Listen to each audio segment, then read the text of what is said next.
Gar ಕೆಲ್ಸಕ್ಕೆ ಹೋಗಿದ್ರೆ ಆಗೋದಿಲ್ಲ, ತರಕಾರಿ ಕೆಲ್ಸಕ್ಕೆ ಹೋಗಿದ್ರೆ ಆಗೋದಿಲ್ಲ. ಇದೇನಿದೆ ಈ ಥರ ಮಾಡ್ತಾ ಇರೋದು ನೀವು? ದಯವಿಟ್ಟು ನಮ್ಮ ಭಾರತ ದೇಶ ಸ್ವತಂತ್ರವಾಗಿ ಎಷ್ಟಾಗಿದೆ? 77 ವರ್ಷ ಆಗಿದೆ ಇಲ್ಲ? ಹಾಂ, ನೀವು ಈ ಥರ ಮೋರಿಗಿಲ್ನಲ್ಲಿ ಅದನಲ್ಲಿ ಎಲ್ಲ ಹಿಂಗೆಲ್ಲ ಎತ್ಕೊಂಡು ಹೋಗ್ತಾ ಇದ್ದೀರಿ. ಹಿಂಗೆ ತುಂಬ ನೋವಾಗ್ತಾಯಿದೆ ನಮಗೆ. ಏನು ಹೆಸರು ನಿಮ್ಮದು? ವೆಂಕಟೇಶ್. ನೀವು ರೈತ ಮಗ ಇರ್ಬೋದು ಸ್ವಾಮಿ.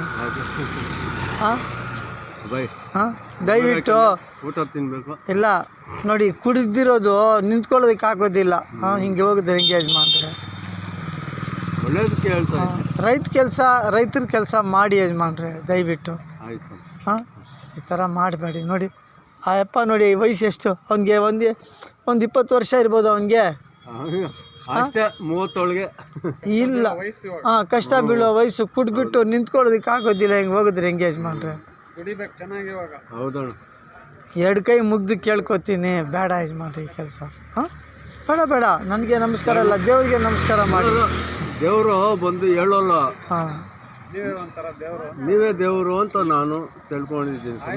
ತಿಳ್ಕೊಂಡ್ರೆ ನಿಮ್ಮ ಒಳ್ಳೇದಕ್ಕೆ ಹೇಳ್ತಾ ಇದ್ದೀನಿ. ಹಾಂ, ದೇವರು ನಮಗೆ ಕಾಣಿಸಲ್ಲ, ಮನುಷ್ಯರು ರೂಪದಲ್ಲಿ ಒಳ್ಳೆ ದೇವರು ಹೇಳ್ತಾವ್ರೆ. ಅಷ್ಟೇ.